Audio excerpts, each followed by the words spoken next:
Martin Willoughby has spent the past 8 years juggling normal life with his passion. Here in a desolate hangar in a corner of old RAF Binbrook, far from the eyes of Lincolnshire, the world and even his wife, he's been building a replica Lancaster.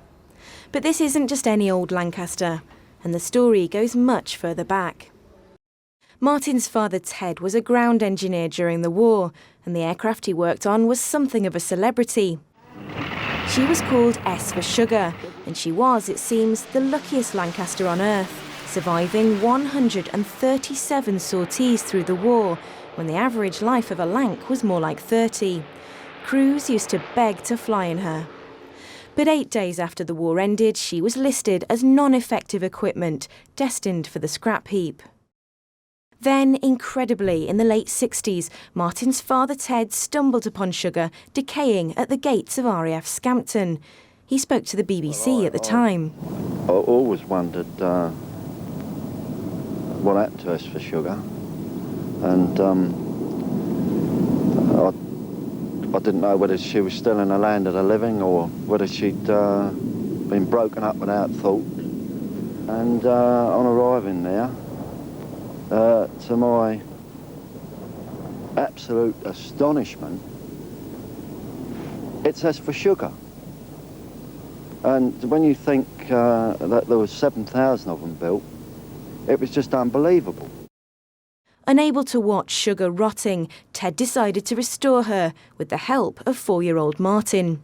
It took the pair 10 years, and Sugar now resides in all her splendour on show at RAF Hendon.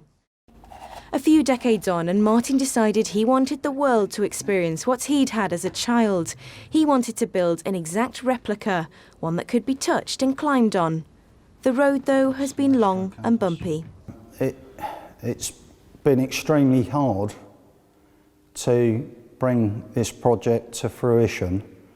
I think, had I realised what I was actually getting into to begin with, I might have reconsidered because it's not been easy. It's been very, very difficult. I've had to collect parts, instruments, equipment from all over the planet, Australia, Canada, the United States. It's been financially very, very hard, and it's brought myself to the brink of bankruptcy on several occasions. The project itself was a huge undertaking, but several years in and saddled with debt, something happened which turned Martin's project and his world upside down. I was out working in the Middle East and I developed cancer, and I got leukemia and nearly died, and was then airlifted back to the UK and had a bone marrow transplant. And going into the transplant, we were told that I had a 50-50 chance of surviving it.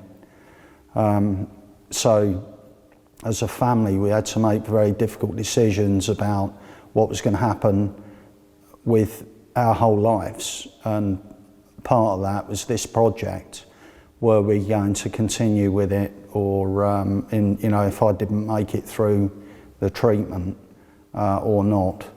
My eldest son Stuart and my wife Kim both decided that if the worst happened, they would continue with it regardless. When Martin got ill, it became something for him to focus on, something positive to look forward to, an aim, because I didn't know enough about it to finish it. So Martin needed to be strong enough to complete it, and it was going to be like a celebration of achievement as well. So it's, as a family, we kind of all pulled together and made sure he got it finished, and it kind of saw him through the dark days of his illness as well. It gave us something different to focus on other than the illness. Although the transplant itself almost killed Martin, he made it through. He still receives blood transfusions, but isn't letting that get in the way of the family gearing up to show off Sugar's copy at the flagship Armed Forces Day in nearby Cleethorpes. The reason I didn't know about a lot of the things was because when Martin was purchasing the stuff, it was actually getting delivered to people at the RAF club at Cleethorpes. That's how I didn't know about a lot of the bits that he was buying. So it's going to be great because all the people that have signed for parcels and deliveries at the RAF club can see what they were signing for, and they could say, oh yeah, I remember that part, I remember that part. And Armed Forces Day, because we've got the National Day, it's just going to be a real privilege, especially if we get royalty, you know, walk past it and make a comment. That would just be absolutely fantastic. So yeah, keeping it close to home.